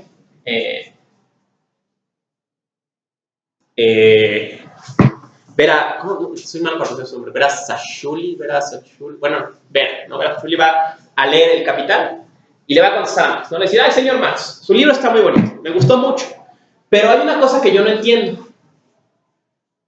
¿Usted cree que sea necesario que en Rusia se establezca el capitalismo para que luego nosotros podamos pensar en liberar a nuestro pueblo como su libro dice? ¿O cree que es posible que en Rusia no pasemos por eso y en cambio hagamos una revolución desde ahorita y construyamos con las bases de la organización local que ya existe acá? Entonces le llega esta carta a Marx, ¿no? Y Marx se queda, pues, estupefacto, ¿no? Se rescata en sus manuscritos 5 intentos de contestar esta carta, ¿no? Finalmente, el último intento, que por eso también va a motivar a Marx en sus últimos años a estudiar ruso, va a decirle, señorita Vera, muchas gracias por su carta, ¿no? Es muy interesante su pregunta y debo decirle que no sé. Reconozco que lo que yo estoy describiendo es el desarrollo del sistema económico en Inglaterra y que no sabría cómo estas condiciones se puedan de hecho aplicar a un lugar tan diferente como Rusia. Entonces Marx reconoce que intentando explicar algo universal está explicando algo particular. Como podremos ver también en Kant, ¿no? Intentando explicar algo, una estructura universal, de reconocer que en un momento está escribiendo algo particular. Y será curioso, porque autores posteriores, como será el caso de Heidegger, como será claramente, por ejemplo, el caso de Foucault, van a intentar hacer lo contrario. Y es que van a explicar casos particulares que de alguna forma den pistas sobre lógicas generales. Por ejemplo, pensemos en lo que habló la clase pasada, vigilar y castigar de Foucault. Foucault no está pensando qué es la disciplina en general, o qué es el poder en general, o qué es la cárcel en general. Está intentando explicar cómo se formó la sociedad carcelaria en Francia de este año a este año. Algo completamente particular. Solo estoy intentando explicar esto. Pero pienso que de algún modo explicando algo particular, podré dar pistas o directrices para comprender un fenómeno más general. Entonces es curioso ver este giro en la filosofía a lo particular, ¿no? Esta pretensión de universalidad de la filosofía de este tiempo, transformada en el siglo XX, por una pretensión de particularidad y esperando lo contrario, ¿no? En vez de que se estudie intentar lo universal para descubrir que solamente está dando razón de lo particular, dar razón de lo particular para intentar apuntar a algo más amplio, sino universal, ¿no? Entonces, interesante este cambio de estrategia que podríamos llamar localista en la filosofía. Bueno, cambio de estrategia. Entonces, bueno, seguimos en la...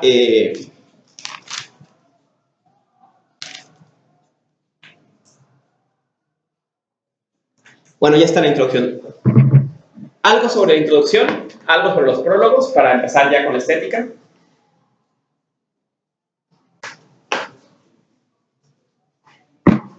Sobre el conocimiento previo. O sea, de esto se puede decir que la verdad se puede mantener independiente de la experiencia. Sí, de la experiencia actual. En la estética va Kant a reconocer un problema. Se puede mantener independiente de la experiencia actual, pero no de la experiencia posible. Vamos a ver en la estética por qué. Pero, ¿qué va a hacer esto? Ponerle el pie a la metafísica. Él ya dijo, la metafísica tiene que ser un conocimiento independiente de toda experiencia. Te das cuenta ahora, hay ciencias que tienen conocimiento independiente de la experiencia. Pero descubrir que no de toda experiencia, sino de solo de algunas experiencias, de la experiencia actual. O sea, tú puedes justificar las propiedades del triángulo isósceles son independientes de que hay un triángulo ahorita en el pizarrón. O, por ejemplo, que toda acción genera una reacción es independiente de nada en particular que esté pasando, pero describe cómo funciona la experiencia posible. O sea, por eso determina que si hay una acción particular, habrá una reacción particular, porque responde a una condición de posibilidad de la experiencia. Entonces, sigue sin ser independiente de toda experiencia, solo de la experiencia actual, para justificarse. Y entonces, ese va a ser el problema, ¿no? Pero sí, de entrada, la idea es esa, ¿no? Que es independiente de la experiencia para justificarse, pero se reconoce eventualmente esta diferencia entre la actual y que sea independiente de toda experiencia posible, ¿no?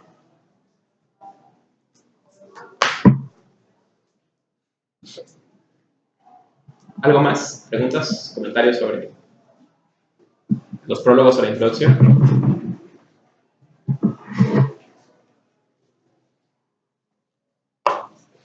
Bueno, pues entramos de lleno entonces, ¿no? La estética trascendental, la crítica de la razón pura, piensa Kant, está dividida en tres grandes partes, ¿no? La estética trascendental y la lógica trascendental, que está dividida en dos partes a su vez, que es la analítica trascendental y la dialéctica trascendental, ¿no?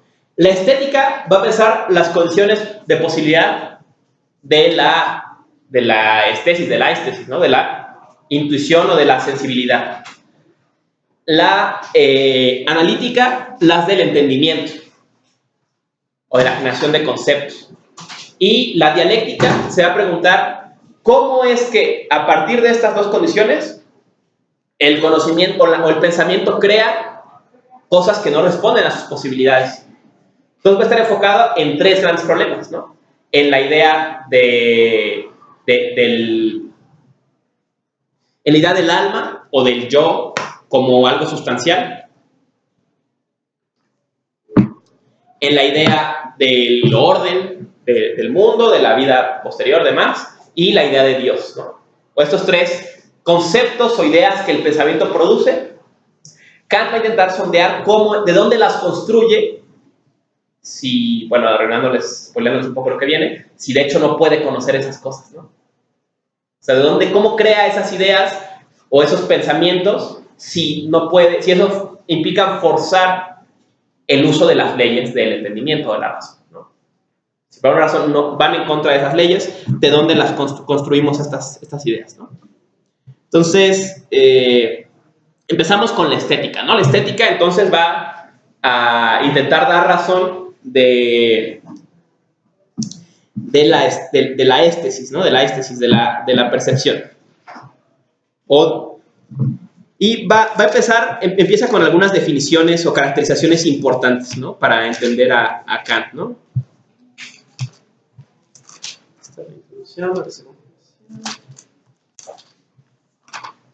Aquí está, la estética trascendental, ¿no? Vamos a hacer una conexión, ¿no? A la conexión entre los objetos y el conocimiento le llamamos intuición. Las intuiciones son eso que van de los objetos o las cosas a el conocimiento.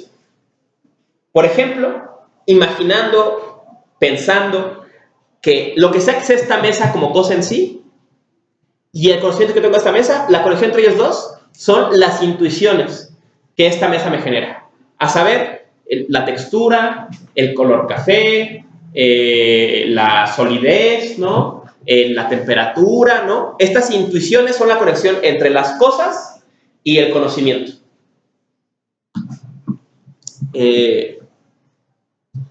Entonces, aquí podemos decir en otros términos, tienen un componente que es de la naturaleza del entendimiento y tienen un componente que es independiente o excede al entendimiento, ¿no? O sea, de algún modo es un intermediario entre el mundo exterior y el conocimiento o el entendimiento, ¿no? O sea, son ya, usando palabras de los pensadores posteriores, son ya de alguna forma de la naturaleza del entendimiento, tal que las puede utilizar, pero su contenido de alguna forma excede al entendimiento, ¿no? O sea, hay algo en ellos que viene de un lugar extraño que llamamos afuera, sea lo que sea afuera, pero eso que viene de afuera no es completamente ajeno, sino ya está de algún modo a la forma en que mi conocimiento o mi entendimiento lo puede recibir. Entre adentro y afuera, es la intuición. Entonces, a la capacidad de ser afectado por los objetos en general le llamamos sensibilidad, ¿no? La capacidad de recibir estas intuiciones, ¿no? Aquí Lacan, todo pensar en algún momento refiere a intuiciones, sea directamente o sea indirectamente.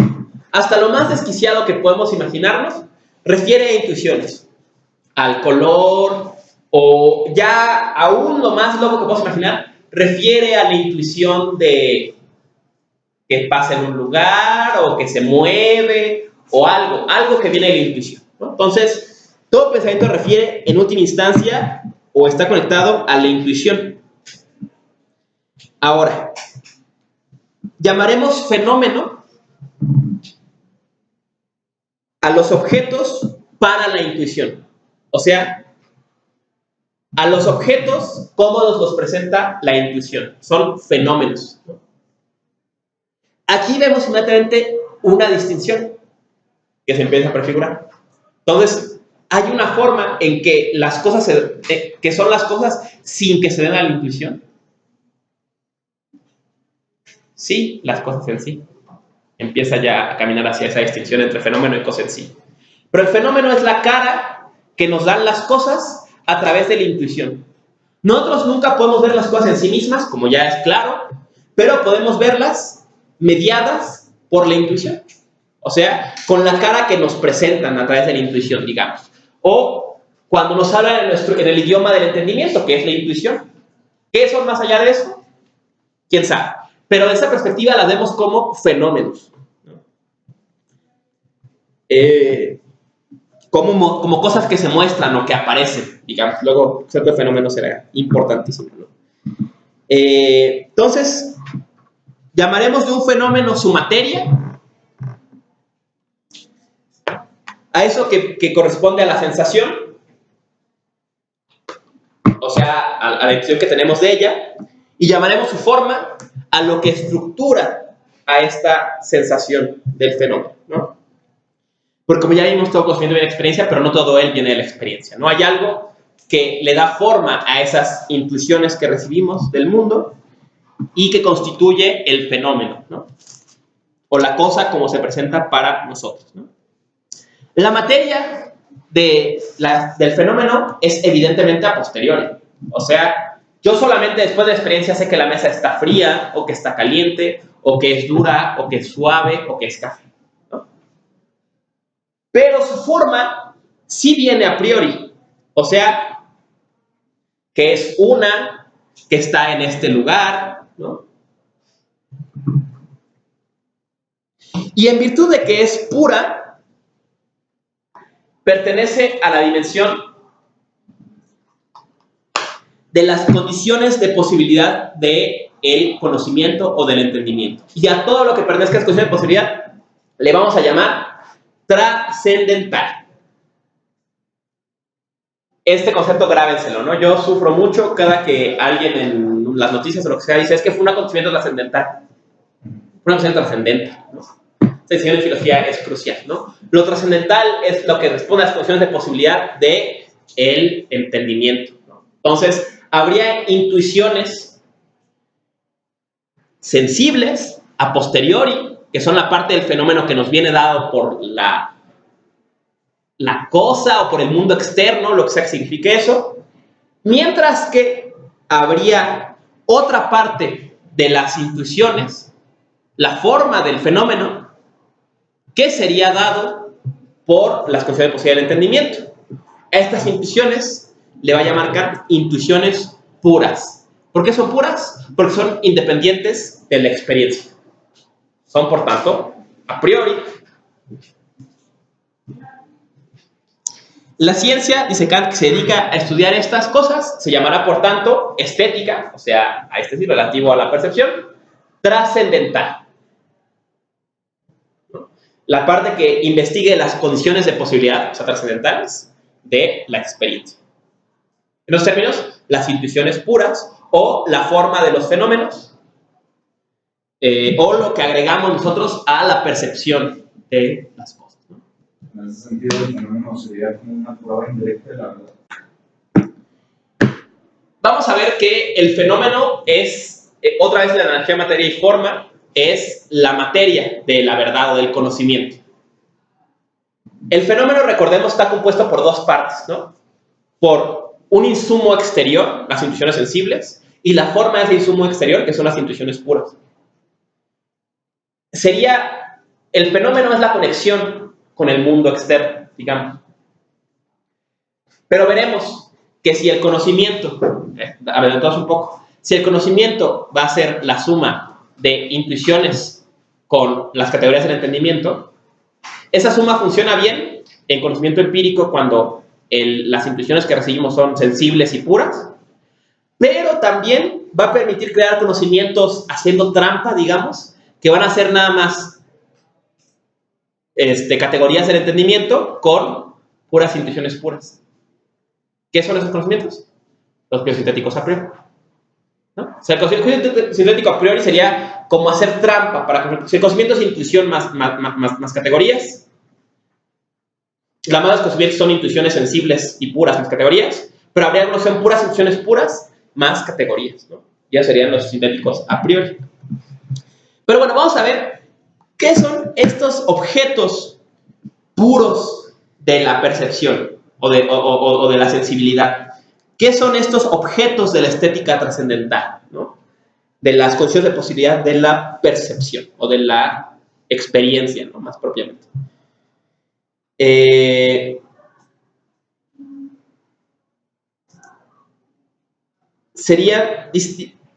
Dice Kant, son dos sentidos, hay dos tipos de sentidos que son puros, digamos. El sentido exterior, que es el espacio, y el sentido interno, que es el tiempo. Esta definición es muy extraña, pero es muy importante para Kant y se ve que le batalló bastante, ¿no? Estas dos intuiciones no corresponden a cómo se nos dan las sensaciones, a la materia del fenómeno, sino a cómo nosotros las ordenamos. Todo lo que percibimos, lo percibimos ordenado en el espacio y en el tiempo. Van a darse pruebas de por qué estas dos cosas no son intuiciones sensibles. Pero lo que es importante notar es que el espacio es el sentido exterior porque todo lo que pasa fuera de nosotros está en el espacio. Empezando por la primera cosa, que está fuera. Solo cuando yo digo lo que está fuera de mí, ya lo estoy posicionando en el espacio. Pero dice Kant, en cambio, lo que pasa adentro de nosotros, no lo podemos posicionar en el espacio. ¿Dónde están nuestros recuerdos? ¿Dónde están nuestras intuiciones? ¿Dónde están nuestros pensamientos? Dice, no puedo decir dónde, pero te puedo decir cuándo.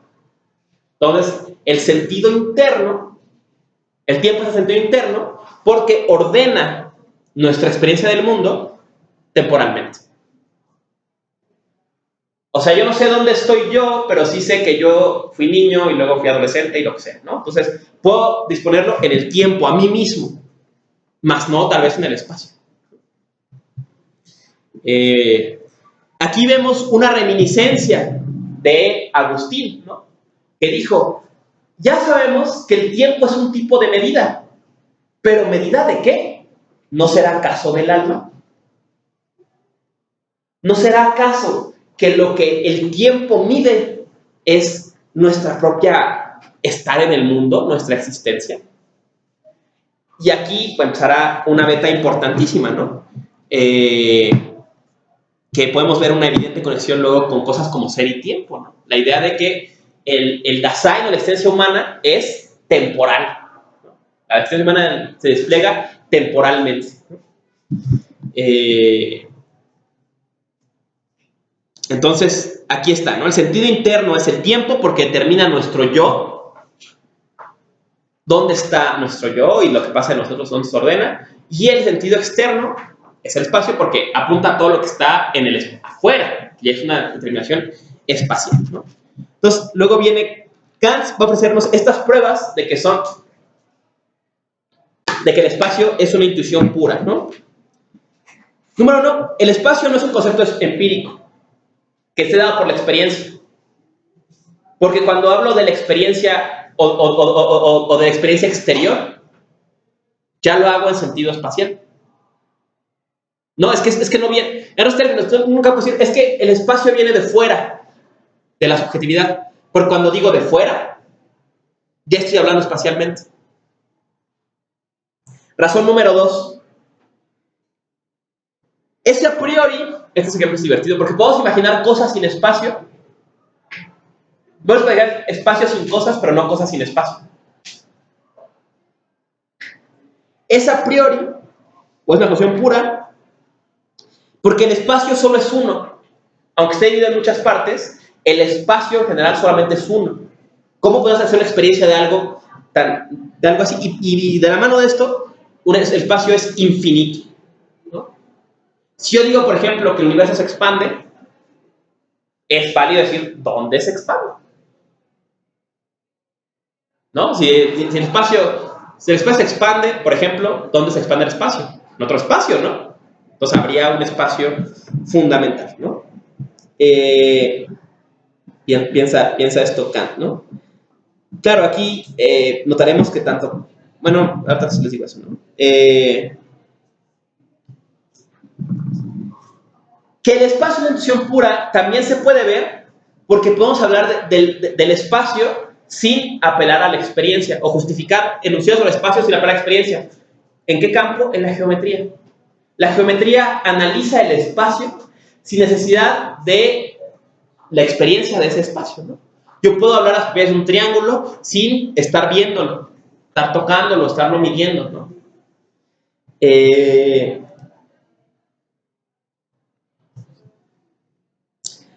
Aquí viene una cosa rarísima, ¿no? Donde empieza este problema del que hablaba de la universalidad que pretende Kant y de la particularidad a la que te a veces reducido, ¿no? Dice Kant, solo desde la perspectiva humana existe el espacio. Veremos sobre esto al final, ¿no? Y ahora dice Kant, vamos a ver el otro, ¿no? El otro es el tiempo, ¿no? Y si quieren, esa frase está, según esto, solo desde el punto de vista de un ser humano podemos hablar de espacio, de entes extensos. Está en B47 o A27, ¿no? Cualquiera de las dos ediciones viene la referencia, ¿no? Ahora hablemos del tiempo, ¿no? Pruebas.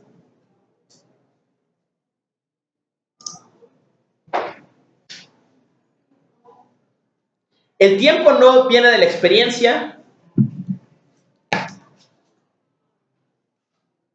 porque para venir de la experiencia tendríamos que tener la idea de simultaneidad y de sucesión, que son ideas temporales, ¿no? Número... No, igualmente no hay cosas sin tiempo. Podemos imaginar un tiempo en que no pase nada, pero no algo que esté fuera del tiempo, ¿no? Aquí preguntaría Agustín, ¿y Dios? no puedo pensar, está por el tiempo. Bueno, pues está en referencia al tiempo, ¿no? El tiempo es uno, ¿no? El tiempo es infinito, podemos dividirlo en partes, pero de un todo, ¿no?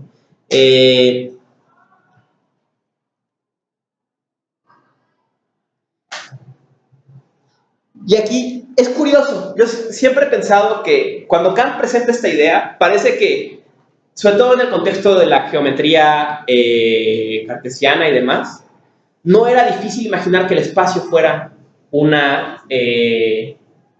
agregado de la razón o del entendimiento a la hora de experimentar el mundo. Pero acá parece que lo que más trabajo le va a costar vender es que el tiempo también. Porque parece que es lo más contraintuitivo, pensar que el tiempo sea una condición de posibilidad de la experiencia y no algo que pertenezca a las cosas en sí mismas, ¿no? Entonces, Kant parece que va siempre a intentar más apuntalar la idea del tiempo que la del espacio, ¿no? Incluso él mismo reconoce que esto es un agregado por la cantidad de objeciones que recibe a este problema, ¿no? Va a decir, primero, el tiempo no está en la cosa en sí.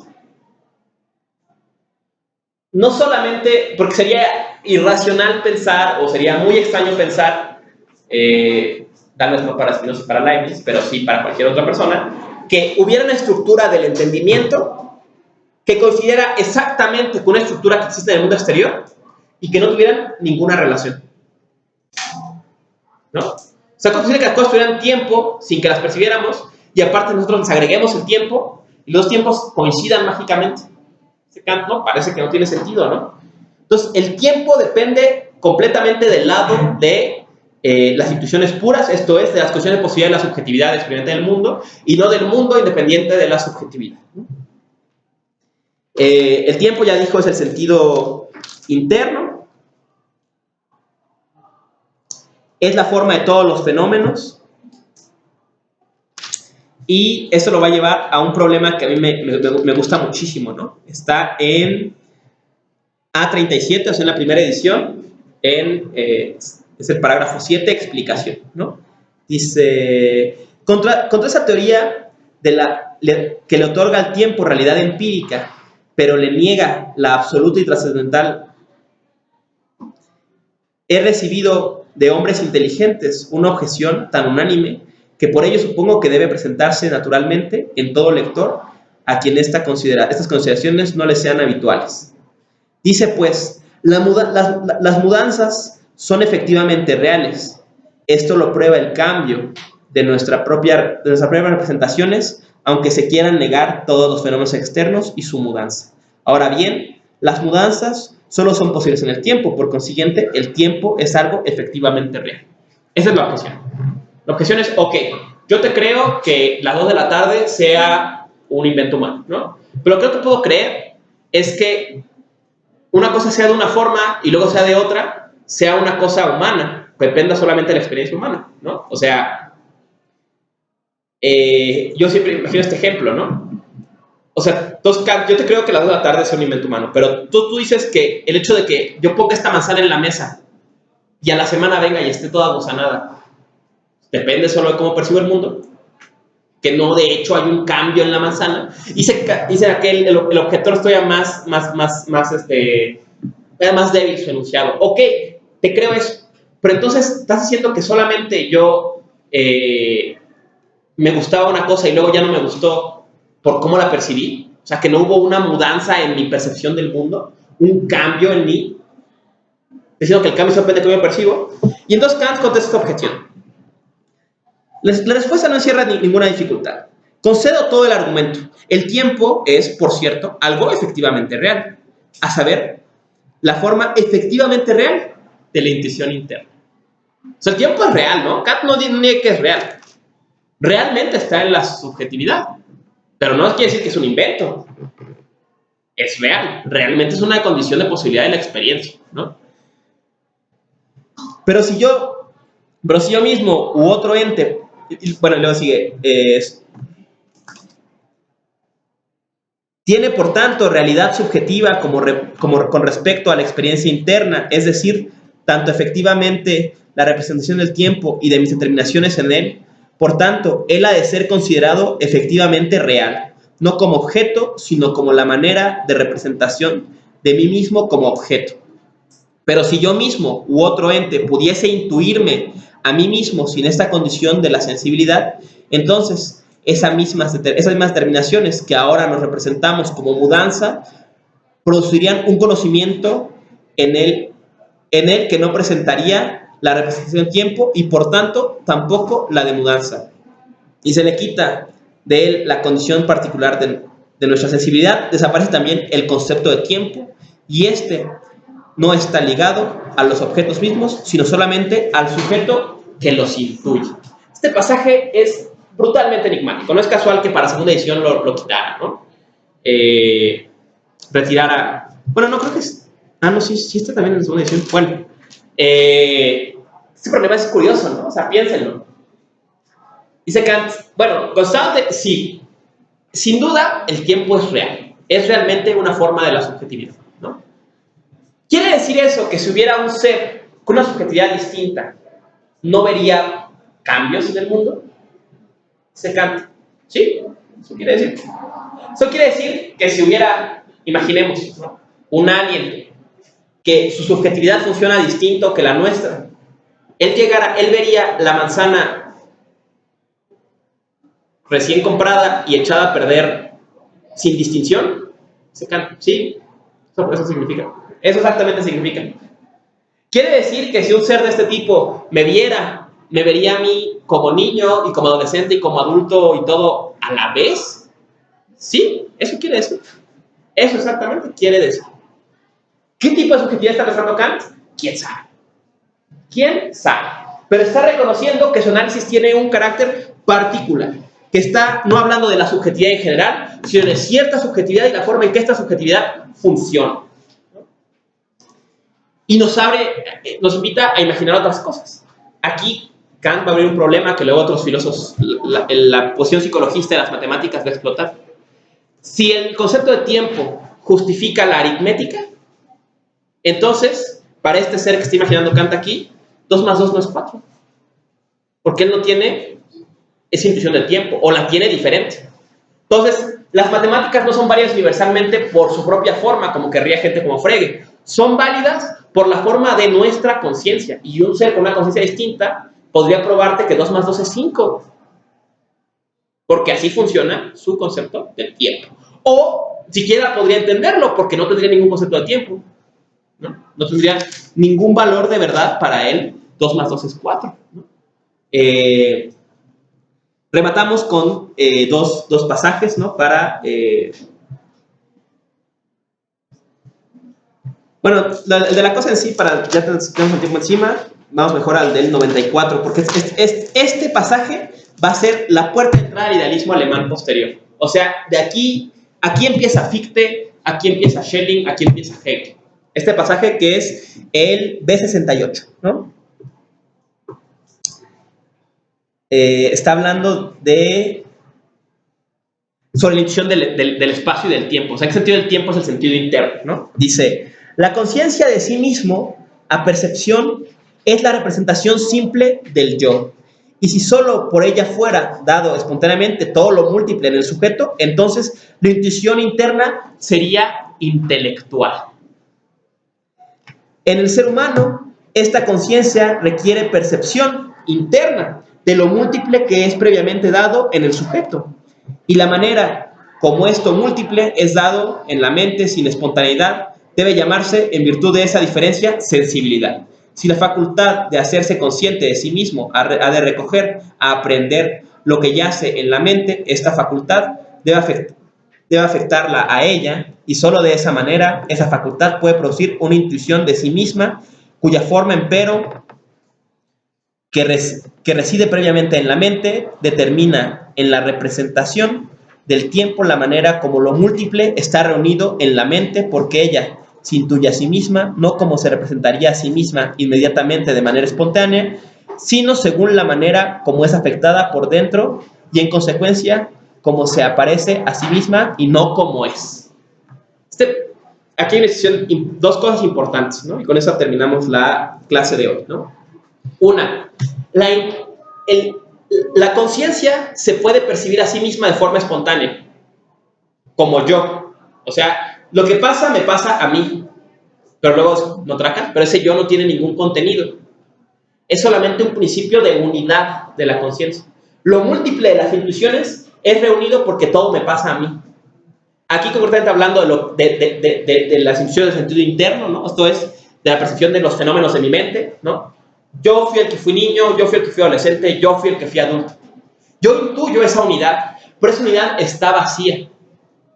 Cuando quiero darle contenido a esa unidad, lo tengo que hacer a partir de la experiencia interior. Y experiencia interior se configura a partir del sentido interno, ¿no? Yo antes fui niño, yo antes fui adolescente, yo antes fui adulto. Claro, el yo le da unidad, pero las diferencias o la multiplicidad viene dada por el sentido interno, por la noción de tiempo.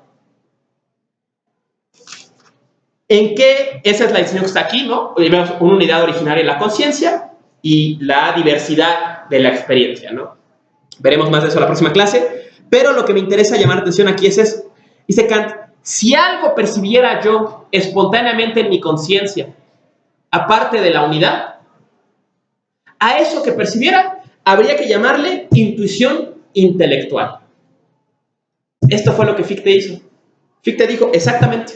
Entonces, si hay algo que percibe en conciencia, si hay un fenómeno previo a la expresión sujeto-objeto, un conocimiento de una cosa en sí, y eso es el inicio del idealismo alemán, ¿no? O del idealismo alemán de este corte, ¿no? La idea de intuición intelectual, ¿no? ¿Qué va a ser lo que intuimos? Piensa Fichte en nuestra libertad. Pero bueno, eso vendrá después, ¿no? En fin, entonces, hasta aquí dejamos, con esto terminaríamos, ¿no? La estética trascendental. Para la próxima clase, si van a leer solo una cosa, lean los paralogismos y el ideal de la razón, ¿no? Voy a intentar hablar un poquito sobre la analítica, pero me interesa mucho que veamos el yo pienso como una X y que veamos el tema de Dios, ¿no? Entonces, para entender cómo funciona esa parte y ya empezamos a ver los puntos de entrada de Fichte, de Schelling, de Hegel, ¿no? Donde van ellos a ingerir en Kant, y con eso también van a entender mucho a Schopenhauer, ¿no? Sería lo que viene en las próximas clases, ¿no? Muchas gracias, que pena que tenemos que hacer tan a la carrera. Si tienen más dudas, pueden preguntarme ahorita que acabó la clase, o guárdenselas en la clase que la vemos, o mándenlas al grupo, o lo que quieran, ¿no? Y esa parte que viene, léanla, ¿no? Por favor, les va a ayudar mucho a que sea más claro. Y gracias a la gente de acá, nos vemos.